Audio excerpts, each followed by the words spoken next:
नमस्कार, मी योगेश माने. NDTV मराठीच्या प्रपंचमध्ये आपलं स्वागत आहे.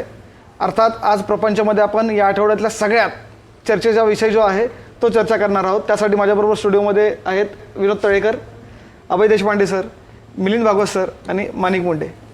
या आठवड्यात सगळ्यात जो चर्चेचा विषय होता तो होता माणिकराव कोकाटे. बेल जरी मिळाली असली तरी आमदारकी जाणार हे जवळपास आता निश्चित झालं आहे. शेतकऱ्यांना काय द्यायचं, ढेकळे द्यायची का असं म्हणणाऱ्या मंत्र्याच्या खात्याच्या नावावर आता फक्त ढेकळच उरलेत असं दिसतंय. अभय सर. नाही, एक निश्चित आहे की त्यांच्या कन्व्हिक्शन स्टे होणार नाही असं दिसत होतं. आणि जर कन्व्हिक्शन स्टे नाही झालं तर आमदारकी जाणार हे अटळ होतं. म्हणजे मंत्रिपद गेलंच होतं, आमदारकी पण गेलेली आहे, फक्त अटक टळलेली आहे. मला वाटतं की तेवढाच त्यांना काय जो दिलासा मिळायचा आहे तो मिळाला आहे. सरकारला 1 वर्ष पूर्ण होत असताना दुसऱ्या मंत्र्यांवर अशा राजीनामा देण्याची वेळ येते आणि एवढं प्रचंड मोठं बहुमत असताना मला वाटतं की निश्चितपणे सरकारच्या प्रतिमेलाही कुठेतरी धक्का देणार आहे, एवढं नक्की. मला वाटतं की जसं जो न्याय राहुल गांधींना लागू झाला तो तत्काळ त्या दिवशी ऑर्डर आलेल्या यांना लागू झाला पाहिजे. तो लागू होतोच. म्हणजे आता आपण म्हणतोय की ते विधिमंडळाच्या सचिवालयाकडे जाईल आणि मग विधिमंडळाचं सचिवालय त्यावर निर्णय घेईल. ॲक्च्युली तो जेव्हा राहुल गांधीचा निर्णय झाला होता किंवा ऑर्डिनन्स जो होता, मगाशी जो लाईव्हमध्ये अभय सरांनी त्याचा उल्लेख केला होता, त्यानुसार तात्काळ प्रभावाने ती आमदारकी रद्द होते. त्यामुळे ती आमदारकी रद्द झालेली आहे. फक्त आता एक औपचारिकता म्हणून नोटिफिकेशन निघेल आणि त्यानंतर खरी मजा आता पुढची. म्हणजे आता माणिकराव कोकाटेंची आमदारकी रद्द होईल, मंत्रिपद गेलेलंच आहे. या पुढच्या काळात त्यांच्या जागी कोण, यावरनं जे काही आडाखे बांधले जात आहेत किंवा त्यावरनं जी काही रस्सीखेच सुरू आहे त्याबद्दल आता अधिक चर्चेला. आता माणिकराव कोकाटे हा विषय संपलेला. पण मला या सगळ्या एपिसोडमध्ये एक मुद्दा महत्त्वाचा वाटतो की अजित पवार हे सातत्यानं सगळ्या बाजूनी अडचणी देताना दिसतात. म्हणजे या सरकारमध्ये जितकी अडचण एकनाथ शिंदेंची झालेली नाही, त्यांच्याकडे जरी वाचाळ नेते असले तरी सुद्धा तितकी अडचण अजित पवारांची झाली आहे. पहिले धनंजय मुंडे, त्यानंतर कोकाटे, आता मध्यंतरी त्यांच्या मुलाचं प्रकरण आलं होतं पार्थ पवारांचं. या सगळ्या प्रकरणात अजित पवारांची जाणीवपूर्वक कोंडी केली जाते का अशी सुद्धा एक चर्चा नव्यानं सुरू झाली. नाही, असं आहे की ही प्रकरणं आधीची आहेत. म्हणजे माणिकराव कोकाटेंचं असेल किंवा बाकीची लोक किंबहुना अजित पवार त्यांच्याकडच्या लोकांवर जे बॅगेज आहे त्याच्यामुळेच सत्तेच्या बाजूला आले अशीच चर्चा होती. आणि तेच साधारणतः मला वाटतं की त्याच गोष्टी पुढे येतात. कारण प्रकरण जुळे.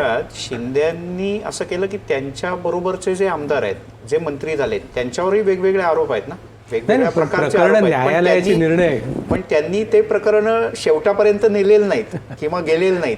या बाबतीत मात्र असं झालेलं नाही. राष्ट्रवादीच्या मंत्र्यांची प्रकरणं कुठेतरी शेवटापर्यंत जाताना दिसतात. माणिकराव कोकाटेंच्या बाबतीत जे काही कोर्टानं फास्ट ट्रॅकवरती निर्णय घेतला, सगळे अगदी निर्णय तसे व्हायला लागले. लवकरात लवकर गुन्हे आणि सगळं मार्गी लागतील. कोर्टाच्या निर्णयाच्या वेगावर आपल्याला हे करता येणार नाही, कारण कोर्टाने त्यांना जो वेळ, त्यांच्या अपेक्षित कार्यपद्धतीसाठी जो वेळ आहे तो घेतलेला आहे. कोर्टाच्या शीघ्रगती किंवा पण यामुळे विधान भवनाच्या कार्यपद्धतीवर मात्र नक्की प्रश्नचिन्ह उपस्थित झालं. म्हणजे जे विधान भवन सुनील केदारांसाठी जो न्यायालय होते, बच्चू कडूंसाठी जो न्यायालय होते, ते विधान भवन या प्रकरणात मात्र सरकारकडनं इंडिकेशन मिळण्याची वाट बघताय का अशा स्वरूपाचा एक. नाही, असं आहे ना की ज्यावेळेस कनिष्ठ न्यायालयाने निर्णय दिला त्यावेळेस ते सत्र न्यायालयात गेलं. सत्र न्यायालयाने कन्व्हिक्शन स्टे केलं. आता सत्र न्यायालयाचा निर्णय परवा आला आहे. म्हणजे त्याच्यावर आज उच्च न्यायालयामध्ये कारवाई झाली. आता या संदर्भात अपील होईल, म्हणजे सर्वोच्च न्यायालयात ते जातील, परंतु काही फार वेळ नाही. म्हणजे सुनील केदार यांच्या म्हणजे स्पेसिफिकली सांगायचं झालं तर 22 डिसेंबर 2023ला सुनील केदारला कन्व्हिक्शन झालं आणि 24 डिसेंबरला त्यांना ते डिस्क्वालिफिकेशन झालं. समजा माणिकराव कोकाटे राहिले असते आणि माणिकराव कोकाटे आता गेलेत, काय फरक पडेल सरकारमध्ये अजित पवारांना असताना? ते असे काय करत होते की ज्याच्यामुळे असं वाटतं की यार ते गेले म्हणजे आता आकाश कोसळणार किंवा गेल्यामुळे पक्ष गेला तरी फरक पडत नाही. त्याच्यामुळे ना की मला ते कधी कधी असं वाटतं की काय म्हणजे एकदम फक्त एक काहीतरी कसला तरी एक राजकीय तमाशा चाललेला असतो दिवसभराचा छोटासा, त्याचा एक पार्ट म्हणून फक्त बघायचा आणि निघून जायचं, एवढाच पार्ट तुमच्या हातात आहे. आता काय मला तर सगळ्यात आश्चर्य काय वाटतं की यार कधीची आहे, मी तुला मग दुपारी विचारायचं की अरे केस कधीची आहे, आणि तू ज्यावेळेस ते वर्ष सांगितलंस त्यावेळेस असं वाटलं की मी त्यावेळेस कॉलेजमध्ये होतो आणि ती केस अजूनही सुरू आहे. त्याच्यावर त्या माणसाला असं वाटलं असेल कुठून मला दुर्बुद्धी सुचली, मी ते घर घेतलं, माझं उत्पन्न 2500 रुपये होतं त्यावेळेस, आज कोर्टात त्याने सांगितलं, आणि आज आता काही कोटीच असेल उत्पन्न, नाही म्हटलं तरी असं काहीतरी उत्पन्न असेलच ना. त्यांना आज वाटलं असेल कुठं सुचलं होतं, कोण मला सांगितलं होतं की हे घर घे, ह्या घरासाठी फॉर्म टाक, असं कोणी सांगितलं असेल त्यावेळेस. मला वाटतं आजच्या निकालाच्या निमित्ताने अजितदादांच्या अडचणी वाढल्यापेक्षा अजितदादा अडचणीतनं बाहेर पडतात का असं एक चित्र निर्माण झालं, कारण अशी वाचाळ जे आहे ते सातत्यानं सरकार अडचणीत आणतायत. नाही, राजकीय वाचाळता मुंबईत बसून स्टुडिओत बसून दिसणारी वाचाळता वेगळी. मी माणिकराव कोकाटेंचं आता जेवढं काही असं दिसतं असं बघा की थोडासा तो जमीन लेवलचा त्या ह्याच्यावर असणारा तो नेता. आता काही वाक्य असे आहेत ना की ती माणसं गावाकडे सहज बोलून जातील अशा पद्धतीची काही वाक्य होती. आता ती आपल्या कॅमेऱ्यामध्ये आली ना की त्याची दाहकता जास्त जाणवते. पर्टिक्युलरली तसं बघितलं तर असं काय, आता त्याला जसं म्हणाला होता की नाही ढेकळं मोजायची का, तर मला असं वाटतं की अरे गावाकडे किती सहज माणूस, आता काय ढेकळं मोजू का तुझ्या शेतातले, तर सहजता आहे ना. पण त्याला जे काही ट्विस्ट केलं जातं आणि त्याचा जे काही पॉलिटिकल ते बोलणाऱ्याला नंतर वाटत असेल चायला खरंच ह्याच्यामध्ये एवढी प्रॉब्लेम होता काय वाक्य. एरवी इतरांनी बोलणं वेगळं, पण आपल्याला म्हणजे मंत्री पदावर बसलेल्या माणसाचं बोलणं वेगळं. आपल्या समाजामध्ये आपल्याला राजा स्वच्छ लागतो, तो चुकता कामा नये. म्हणजे ही आपली हे आहे ना, स्वभाव आहे तो. त्याच्यामुळे मला वाटतं की ते अधिक ठळकपणे पुढे येतं. विषय असा आहे की सरकारकडे एवढं प्रचंड बहुमत असतानाही म्हणजे सरकारला ज्या प्रमाणात ते स्मूथ ऑपरेशन व्हायला पाहिजे होतं, ज्या सुरळीतपणे सरकार चालवायला पाहिजे होतं, तसं होत नाही. म्हणजे आता नाशिकचा प्रॉब्लेम ऑफ प्लेंटी असेल की भरपूर आहेत म्हणून प्रॉब्लेम जास्त आहे. एका पार्टीचे असते, समजा फक्त भाजपचं सरकार असतं तर ते कदाचित कंट्रोल झालं असतं, म्हणजे मोर कंट्रोल असते. इथं पार्टी वेगळी आहे, लोक वेगळे आहेत. म्हणजे तुम्ही जिथपर्यंत शोधत जाल तिथपर्यंत लोक आहेत. म्हणजे हा संपला की उद्या दुसऱ्या दिवशी, आता समजा असं झालं की आज समजा बाबा माणिकराव कोकाटेंचं प्रकरण बाजूला पडलं, आपण काल धनंजय मुंडे जाऊन अमित शहाना भेटून आले, ते एक नवीन प्रकरण सुरूच झालं ना. असं आहे की, आणि मला असं वाटतं की सरकार चालवणाऱ्या लोकांना, राजकारणात असणाऱ्या लोकांना हे सवयीचा पार्ट असतो की ठीक आहे माणसं येणार आहेत, माणसं जाणार आहेत. माणूस हॉलमध्ये येणार आहे, आलेला माणूस उठून निघून जाणार आहे. नवीन माणूस आलेला त्या हॉलच्या दारावर तयारच असतो.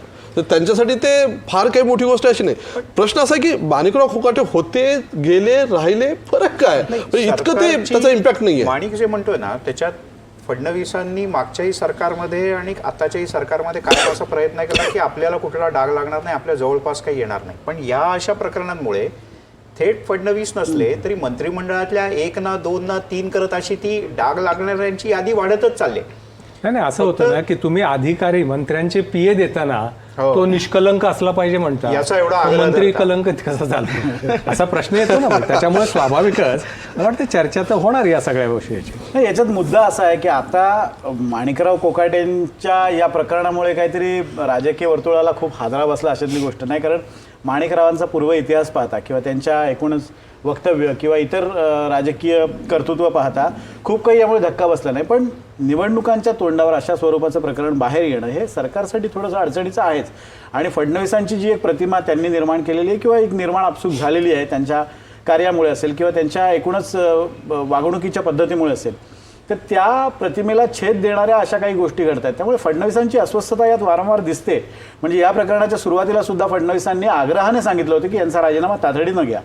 अजित पवारांना शेवटी आपल्या पक्षाच्या सगळ्या इक्वेशन्सचा विचार करावा लागतो आणि त्यानुसार हा थोडासा विलंब झाला. पण तरीसुद्धा या प्रकरणात मुख्यमंत्री आग्रही होते. त्यांनी सुरुवातीपासून म्हणजे यांचा राजीनामा घेतला जात नाही आहे त्यांच्या लक्षात आल्यावर त्यांनी त्यांचे विभाग काढून घेतले. तशा आशयाचं एक पत्र नीट प्रसारमाध्यमांकडे जाईल असं व्यवस्था केली झालं. या सगळ्या प्रकरणातनं डॅमेज कंट्रोल करण्याचा प्रयत्न स्पष्टपणे दिसला. पण व्हायची ती थोडीशी किरकिरी म्हणतात ना हिंदीमध्ये जो शब्द आहे की व्हायची ती नाचक्की थोडीशी झाली आहे.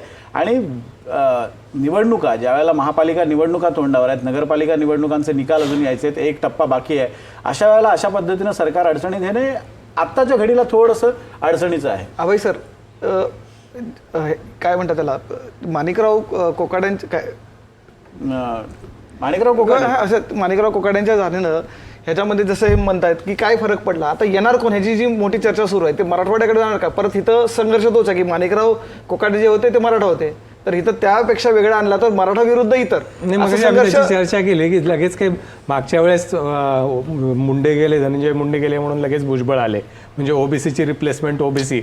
मला वाटतं की आता ह्या सगळ्या निवडणुका झाल्या ना की सरकार एवढं जातीने लक्ष घालेल असं वाटत नाही. कारण पुढचे 3-4 वर्ष त्यांना निवांत. माझा तर असा अंदाज आहे की या निवडणुका झाल्यानंतर सरकारने आता जे राजकीय अपरिहार्यता म्हणून काही सांभाळलेली मंडळी आहे ना त्या मंडळीच्या बाबतीतही परत निर्णय घेईल की काय शंका आहे.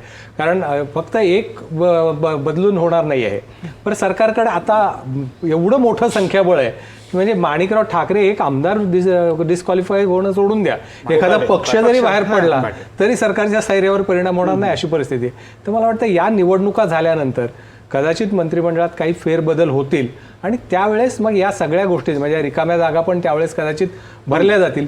लगेच काही नगाला नग अशा पद्धतीने होईल असं मला असं वाटत नाही की एवढं धारिष्ट्य देवेंद्र फडणवीस दाखवतील. अशा करता की ज्या ज्या वेळेला अशा काही चर्चा महाराष्ट्रात सुरू होतात वेगवेगळ्या राजकीय म्हणजे दोन शिंदे यांच्या संदर्भात किंवा अजित पवारांच्या संदर्भात, तेव्हा कायमच दिल्लीत काही भेटी होतात आणि दिल्लीतल्या भेटीनंतर पेल्यातलं वादळ चहाच्या कपात येऊन थांबतं काय माणिक, आणि सगळं काही आलबेल होतं. परत सगळे मंत्री आपापल्या जागी बसतात आणि कारभार सुरू राहतो. मला असं वाटतं की मंत्रिमंडळ फेरबदलाची चर्चा गेले काही दिवस सुरूच होती. एका अर्थाने माणिकराव कोकाटे प्रकरण हे त्या दृष्टीनं पथ्यावर पडणारं आहे फेरबदलाच्या दृष्टीने. म्हणजे एक जे वातावरण फेरबदलासाठी तयार करायचं होतं ते आपसूक तयार झालेलं आहे. माणिकरावांच्या रूपानं एक मंत्री बाहेर गेल्यामुळे एक मंत्री आत येणार आहे.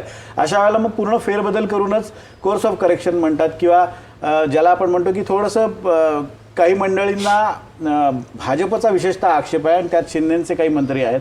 तर अशा मंत्र्यांना कदाचित फेरबदलामध्ये वगळलं जाऊ शकतं किंवा म्हणजे त्या दृष्टीने एक वातावरण निर्मिती सुरू झालेली आहे. एक त्याचं हे सरकार स्थापन करताना त्यावेळेस स्पष्ट केलं आहे, अजितदादांनी स्पष्ट केलं होतं, एकनाथ शिंदेंनी स्पष्ट केलं होतं की हे मंत्रिपद आम्ही 2.5 वर्षासाठी देतोय म्हणून.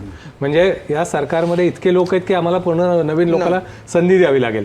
आता त्यातल्या काही लोकांना 2.5 वर्ष तरी द्यायची की नाही असा प्रश्न निश्चितपणे काही लोकांच्या बाबतीत निर्माण होईल.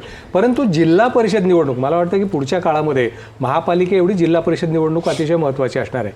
आणि यावेळेस ग्रामीण भागातलं राजकारण आहे. म्हणजे कोकाटेंकडे तुम्ही तर आरोप आणि शिक्षा वगैरे हा भाग सोडून द्या, पण जिल्हा परिषद निवडणुकीच्या दृष्टीने अजित पवार यांनी त्यांची आत्तापर्यंत पाठराखण का केली तर त्या सगळ्या निवडणुकीचा त्याला एक पार्श्वभूमी होती. तर या जिल्हा परिषद निवडणुका होत नाहीत तोपर्यंत मला वाटतं की फार मोठे काही बदल होण्याची शक्यता नाही. पण नंतर निश्चितपणे काही जसं म्हणतो कोकाटेंचं कोर्स प्रकरण बाहेर करेक्शन आल्यापासून एक ना कुजबूज सुरू झाली की त्यांना नाशिकचं पालकमंत्री पद जे खुणावत होतं तेच कुठं तरी त्यांच्या अंगलट आले किंवा विरोधात गेले. नाही, हा जो हे प्रकरण आहे हे काय म्हणजे नाशिकच्या मंत्रिपदाच्या आग्रहानंतर सुरू झालेलं नाही. हे प्रकरण 1994 साली झालेली घटना आणि 1997 साली झालेली तो खटला सुरू झाला. त्याचा निकालाचं टायमिंग पण मी ते ऐकल्यानंतर नाही, निकाल पण या अगोदर लागून गेलेला ते आहे. ऐकल्यानंतर याच्या अपील त्यांनी सत्र न्यायालयात केलं होतं. त्या सत्र न्यायालयाचा निकाल आता आला. ते ऐकल्याच्या नंतर काही उगीच थेरी निघतात ना बसल्या बसल्या की काहीच नसतं डोक्यातला बिंडो आपल्या डोक्यात काहीच काम नाही म्हणून आपण एक थेरी सोडायची असतात. असे काही नहानग असतात ना ते उगीच पेरत राहतात. हे असं झालं झालं अरे केस आली कोइन्सिडन्स झाला संपून गेलं ना. पण तुम्ही वर्ड टू वर्ड बघितला तर लक्षात येतं की बाबा हा केस आहे आणि मजबूत केस आहे. म्हणजे असंही नाही आहे की सहज कुठला तरी एक पॉलिटिकल आहे वगैरे असं अजिबात नाही आहे. तुम्ही फर्स्ट स्टेजला सेकंड स्टेजला थर्ड स्टेजला येईपर्यंत कन्व्हिक्शन तुमचं कायम आहे. पहिल्या दुसऱ्याला आलं तर ठीक आहे पण तुमचं हायकोर्टात आजचं पण बघितलं तर कन्व्हिक्शन कायम आहे. तुम्ही तिथं कशाला थिअरीज म्हणता ना जे की रिअल आहे. आणि त्याच्यात काय झालं की माणिकराव कोकाटेने असं सांगितलं की कनिष्ठ म्हणजे त्यांच्या वरिष्ठांना सांगितताना आणि आपलं मंत्रिपद वाचवण्यासाठी त्यांनी जे प्रयत्न केले त्याच्या दरम्यान त्यांचा दावा काय होता की हे प्रकरण या कनिष्ठ कोर्टात ज्यावेळेला आलं त्यावेळेला आमच्याकडनं जे पुरावे मांडले गेले ते अपुरे पुरावे होते आणि चुकीच्या पद्धतीने मांडले गेले. उदाहरणार्थ आमचं त्यावेळेचं उत्पन्न काय 1 लाखाच्या वर नव्हतं आणि त्या निकषांमध्ये काय होतं की त्याच्या आतमध्ये उत्पन्न पाहिजे. या आजच्या सुनावणी दरम्यान त्यांनी असं सांगितलं की त्यावेळेचं माझं उत्पन्न हे 2500 रुपये होतं. अरे विनोद शाळेमध्ये पण आपल्या ऐका, शाळेमध्ये आता काय हे सांगत बसायची गरज आहे का? उत्पन्नाचं प्रमाणपत्र कसं दिलं जातं कसं मागवलं जातं. पण माणिकरावांनी ज्या वेळेला हा मुद्दा टाकला माणिकरावांना असं वाटलं की आपण खूप तयारीनिशी या उच्च न्यायालयाच्या सुनावणीमध्ये आलेलो आहोत. पण त्याच वेळेला सरकारी पक्षाची पण म्हणजे प्रतिस्पर्धी वकिलाची पण तयारी पुरेशी होती. त्यांनी लगेच एक मुद्दा असा मांडला की माणिकरावांनी 2004 साली वेपनसाठी एक परवाना मागितला होता. त्यामध्ये त्यांनी असं सांगितलं होतं की माझं जवळपास 40 एक कामगार माझ्या शेतात काम करतात.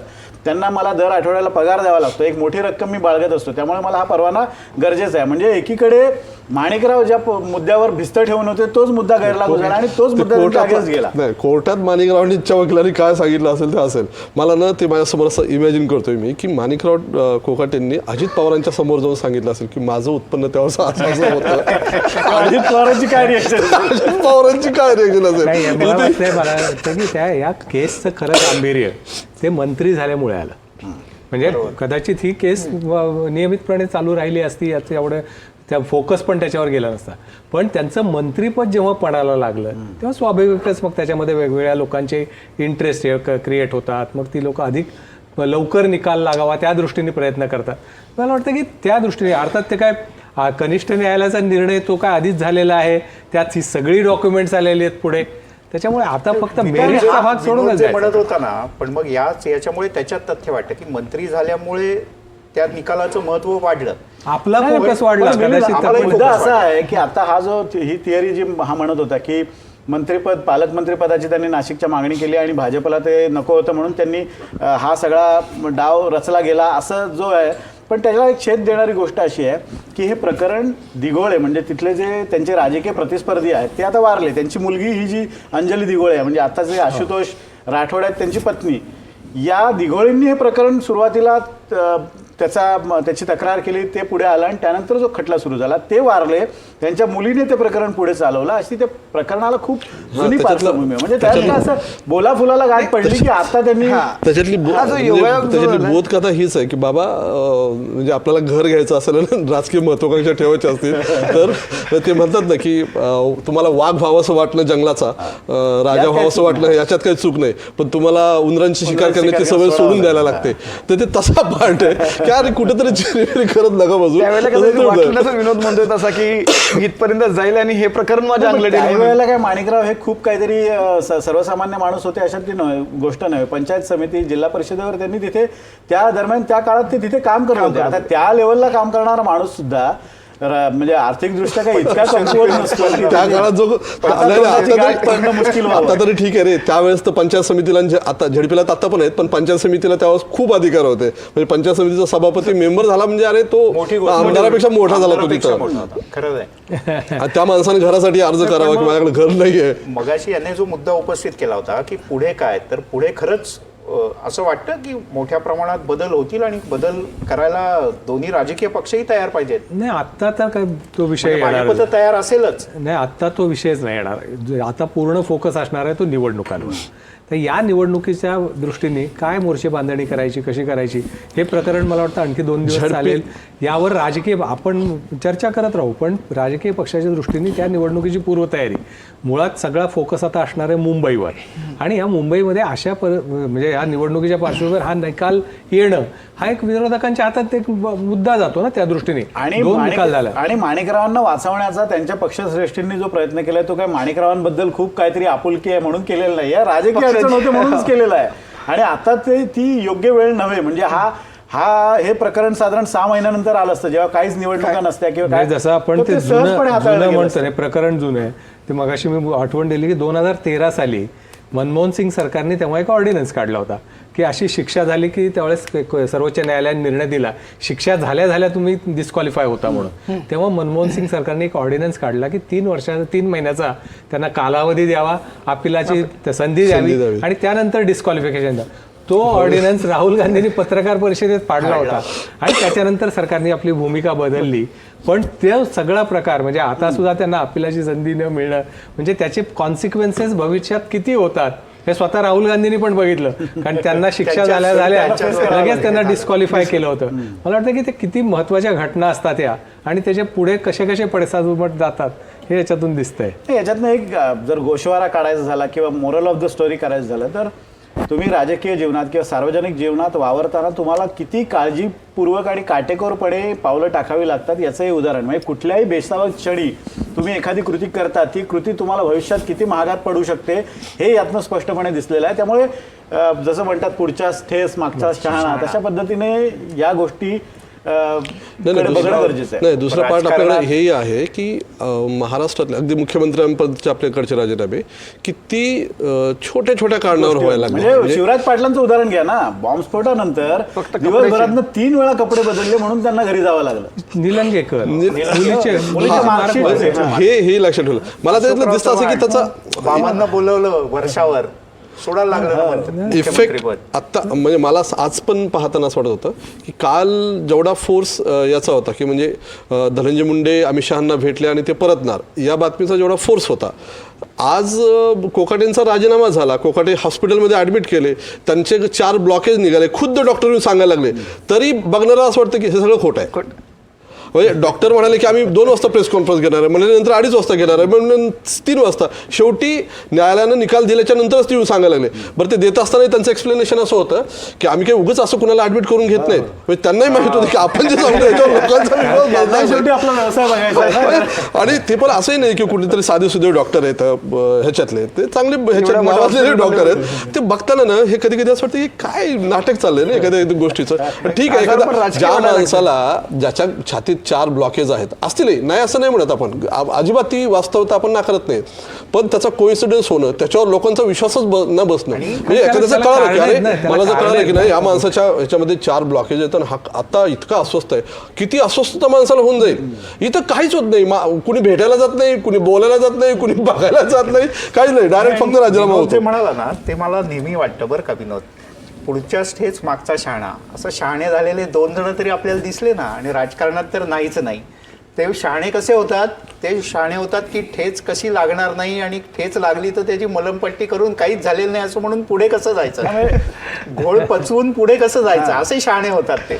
नाही, पुढच्या 5-6 महिन्यामध्ये पण तुम्हाला म्हणजे दिसतं असं की कोकाटेंचा राजीनामा होणं, एखाद्या मंत्र्याचा राजीनामा होऊन तो निघून जाणं, आणि आता जसं तुम्ही सांगत होतात की एका माणसाला नवीन माणसाला करायला लागेल, अजिबात असल्या कुठल्या मुद्द्यावर होणार नाही. अजून सुद्धा जो पॉलिटिकल फोर्स आहे आपल्याकडचा, उद्याच्या निवडणुका भेटला त्यातली मुंबई हवा तर तुम्ही बाजूला ठेवा, पण रेस्ट ऑफ महाराष्ट्रातल्या महापालिका आणि त्याच्यानंतर येऊ घातलेल्या झडपीच्या, याच्यात सुद्धा आज सुद्धा मराठा वर्सेस ओबीसी हाच पॉलिटिकल फोर्स आहे.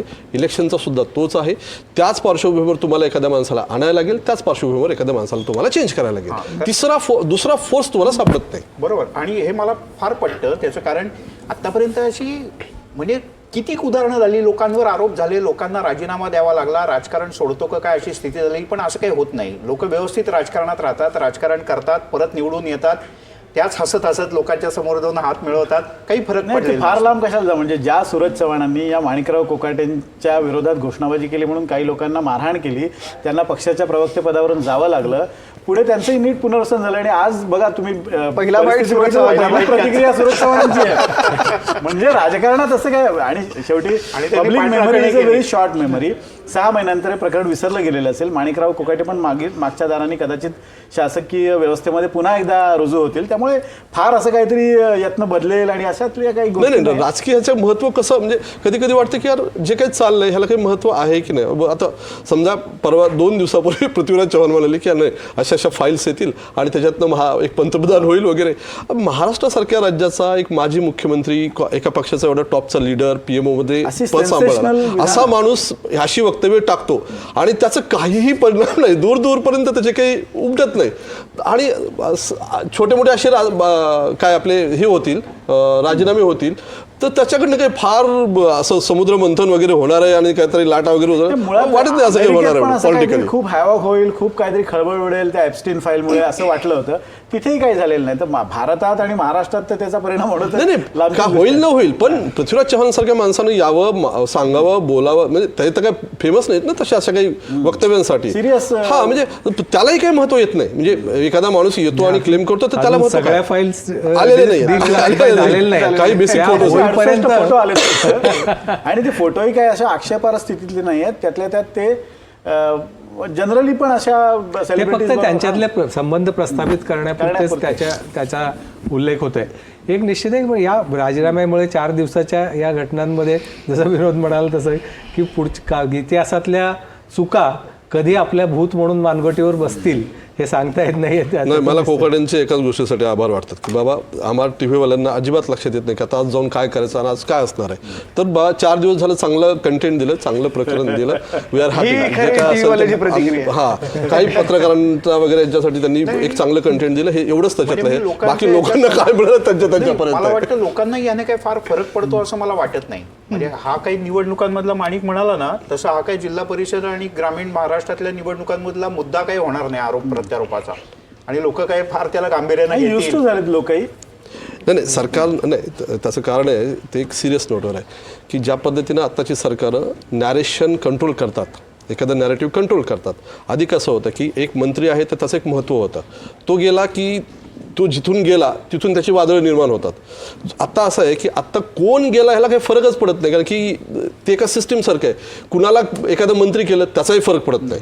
म्हणजे इतके झाले की म्हणजे त्या पदाचं ह्याचं त्याचं काही महत्त्व नाही. एक पर्टिक्युलर एक टाईपचे व्यक्ती आहेत तेवढंच फक्त महत्त्व राहतं, बाकी ज्यांचं महत्त्व अजिबात नाही. त्याच्यामुळे कोण आला कोण गेला असं आहे. तर नुकतीच आता निवडणुकांची घोषणा झाली आहे. आता यापुढे अशाच विविध विषयांसह आणि विविध नेत्यांसह आपण प्रपंचमध्ये पुन्हा भेटणार आहोत. तोपर्यंत पाहत राहा NDTV मराठी.